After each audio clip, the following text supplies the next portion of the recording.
Hey there, Jonathan Acosta, joined by our Bills insider Vic Carucci here for another edition of Take Two. Post bye week now, 5 weeks left for the Bills to make a push to get into the playoffs, and it starts with one of their biggest games of the season, Vic. They go to Kansas City, taking on the Chiefs in Arrowhead. It feels like the Bills have almost made a divisional home in Arrowhead with how much they play the Chiefs at Kansas City nowadays. The familiarity between these teams is really amazing, and the rivalry that's been built to them conjures kind of the thoughts of the old Patriots-Colts rivalry between Tom Brady and Peyton Manning. And this game feels so much like a playoff game because it does have that win or else feel, especially for the Bills, but even with the Chiefs, with 8 wins, they too could have their postseason picture compromised greatly by losing this game. Bills have gotten used to battling adversity in these recent seasons on numerous occasions. This feels like one of those weeks where they're going to have to put that to the test. You have Von Miller practicing. He looks like he's going to play for the first time since his arrest. You have Sean McDermott speaking twice this week about comments in a team meeting he made in reference to 9/11 that surfaced in a report this week. There's been a lot of noise around one Bills drive this week on a week where you'd think a lot of it would be surrounding this matchup. Just how do you see this team that's had to battle adversity before responding to yet more adversity this week out of a big game?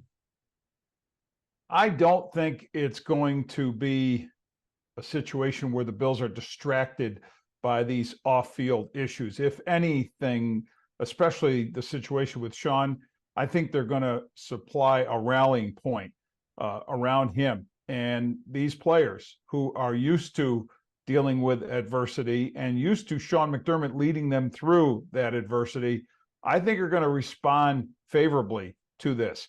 It was a terrible mistake Sean made 4 years ago. Poor choice in every respect, the way he went down that road with his speech, but it was rectified with that team back in 2019. So now it gets brought up 4 years later for whatever reason, and Sean finds himself defending himself publicly because it's the first time it came out in public, but he also, I think, smartly addressed his team about it. And I really don't think the players on the current Buffalo Bills are caught up with the idea that Sean made this blunder 4 years ago. They're focused on the here and now. That's the only thing they can look at. And in their mind, it's the Kansas City Chiefs. It's a chance to help themselves take another step toward reaching the postseason. To that note, I was in that press conference with Sean McDermott yesterday and today, this being Friday, where he spoke very candidly, more candidly than he usually speaks, about how this has impacted him, how the last 24 hours have been, how, but at the same time, how he owes it to this team to kind of put this behind him, and they have to focus on the Chiefs in what is a very big game for this team. The Chiefs have lost 3 out of 5. So it's not like they're playing way better than the Bills are right now. Taking a look at the matchup on the field, let's start with the quarterbacks. You know, these are 2 of the biggest names in the NFL, Patrick Mahomes, Josh Allen. Do you feel like this is a game where it's really going to come down to those 2, and whoever plays at that MVP level is the one that leads his team to victory?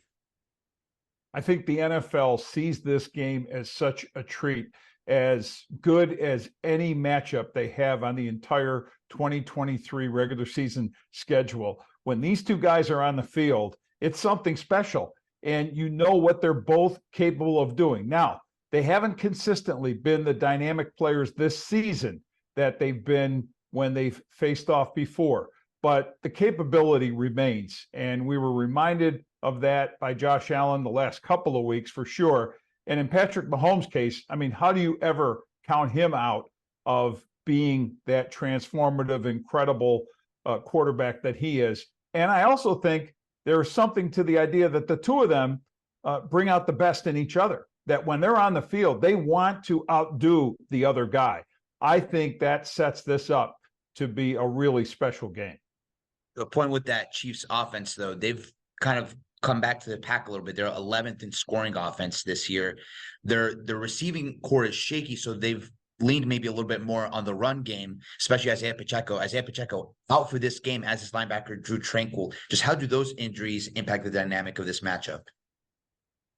This is not the same Chiefs team that won the Super Bowl by any stretch. The offense is not functioning that way.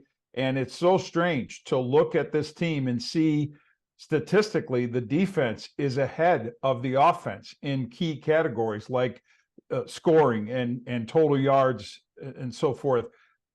Also, they are missing 4 key starters. And that is a problem. When you're without your best running back, when you're without your best offensive tackle, when you're without your best middle linebacker, I mean, those are a lot of spots that they have to overcome. Now, the Bills have no reason to feel sorry for the Chiefs' injury issues. They've been dealing with plenty of their own, but I think this is a circumstance where, despite some of the season-ending injuries that the Bills have had, they are a healthier team going into this game, and they're also coming off that bye. We know the Sean McDermott record post-bye. Now, it's a road game, and the Bills have had their issues on the road.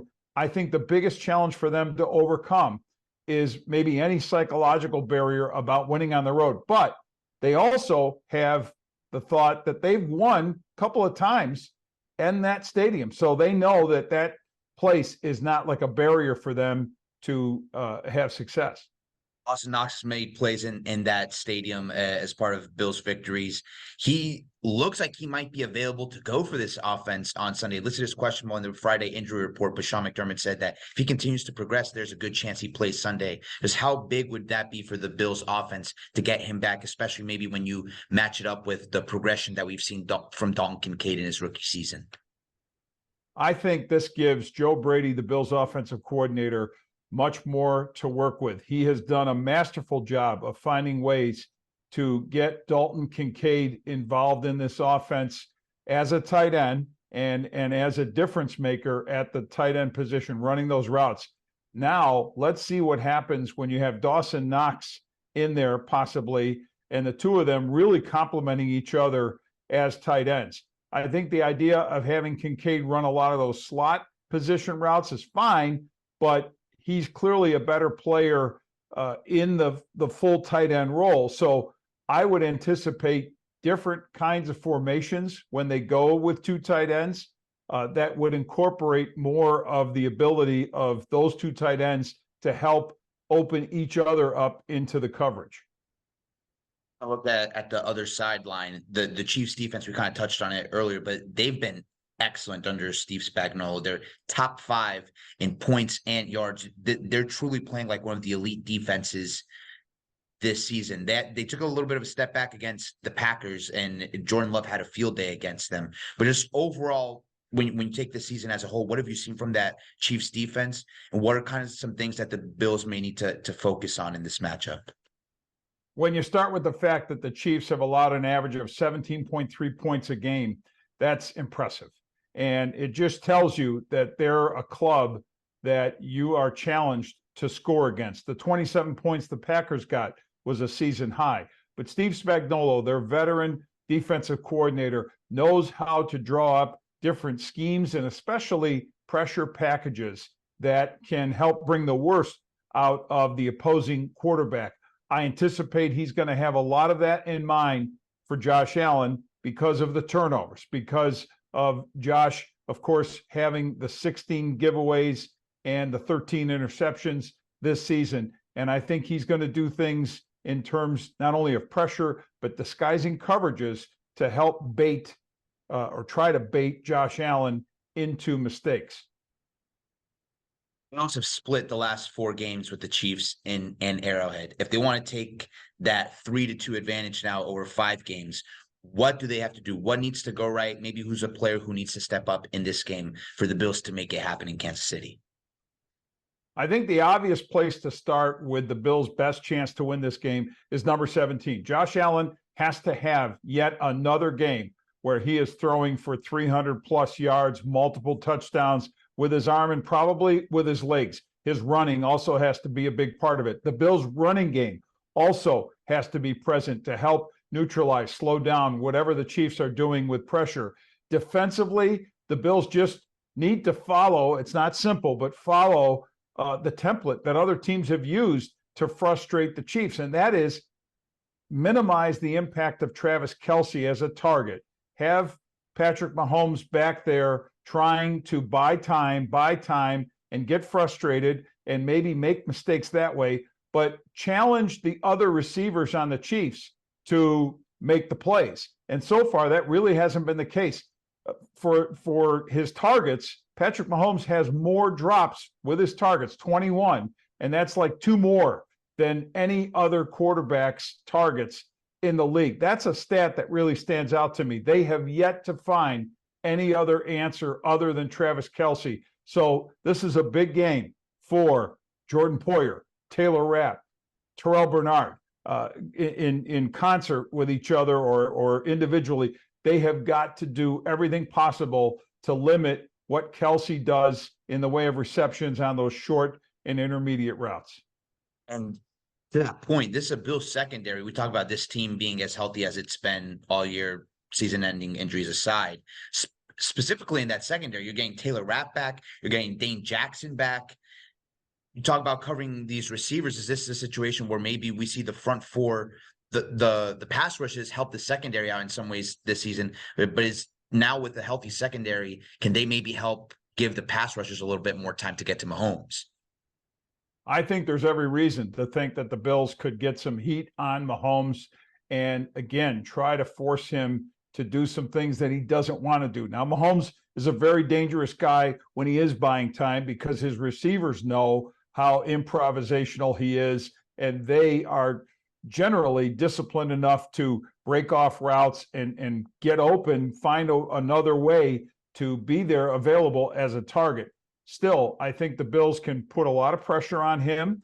You want to see the variety of people up front. Once again, Greg Rousseau and AJ Epinesa, Ed Oliver, all those people, Jordan Phillips, be part of either middle pressure or coming from the outside containment, because obviously Mahomes can pull the ball down and run and pick up those first downs that he can at critical times. But then it's up to the secondary too. And the other thing for the whole defense, tackle well. Don't let those post-catch plays turn into bigger gains. Don't let Mahomes take off and really gouge for big gains. Get people on the ground.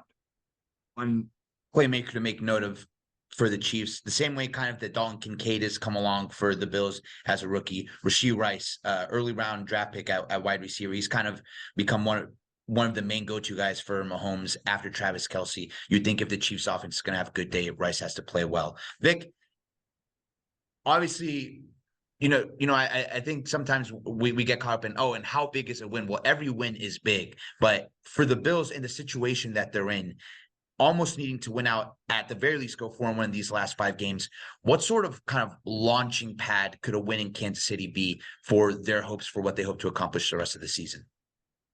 I think a win in Kansas City could be a massive launching pad for the Bills, and it could easily lead to them running the table right into the postseason, because not only would it, of course, help the math in a big way, beating a conference team and a team that very much is trying to jockey for the home field advantage or whatever. For the Bills' sake, it's just getting into the playoffs. And I think the absence of focus on home field is important here. Just focusing on winning, on doing what's necessary to get there, and looking at the schedule, looking at the run. Yes, it's difficult when you look at the Chiefs and then you look at Dallas, but the Chiefs game is in a place where the Bills have won before.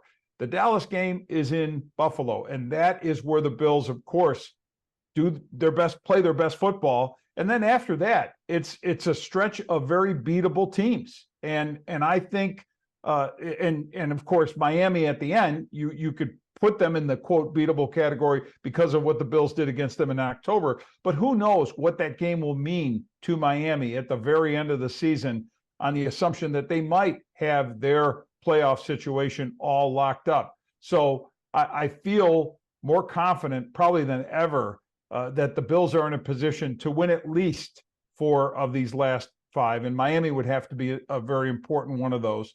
But I'm thinking more along the lines of them winning all 5. And if they're able to do that, we were talking off camera. You mentioned how this could be a circle the wagons kind of moment and week for the Bills. I just want you to explain to everyone why you think that is. When your head coach is under fire, and Sean McDermott definitely felt blindsided by that report, and of course, a rekindling of something that happened 4 years ago that was extremely embarrassing for him. And I think the players' reaction to it, and I'm not trying to climb inside their minds, that I know for a fact that these guys have feelings that are, okay, we got to defend our coach, but he's done right by these players by and large. He really has. They know that last year, for instance, and what all this team went through, especially with the DeMar Hamlin situation, he was a guiding light. He was a leader like no other leader, I think, has been perhaps in the history of the Buffalo Bills team. And I've been around it long enough to know that the respect that he gained from that, from especially the leadership group of the Bills, is huge. And I think that carries over. I think either in conversations among themselves or perhaps collectively between now and kickoff of that game, these players have looked at each other and said, hey, the head coach has drawn some heat. They have TVs too, or phones and whatever. They know computers. They know all the criticism that is being poured upon Sean McDermott, or the backlash. And he did say something he never should have said, went down a road he never should have gone. He has done his mea culpa.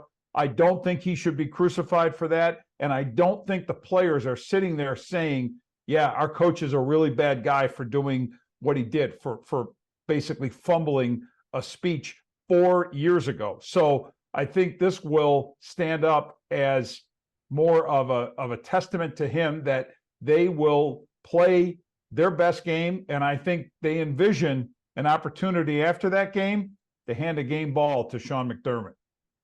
That'd be quite the scene if it happens. We have to wait and see if it does go down like that. Like you said, 4:25 kickoff in Arrowhead. Certainly one of the games of the season in the NFL. Cowboys, Eagles also playing. So it's a great week of NFL games to watch. Vic, thank you so much for joining us, and we'll talk next week.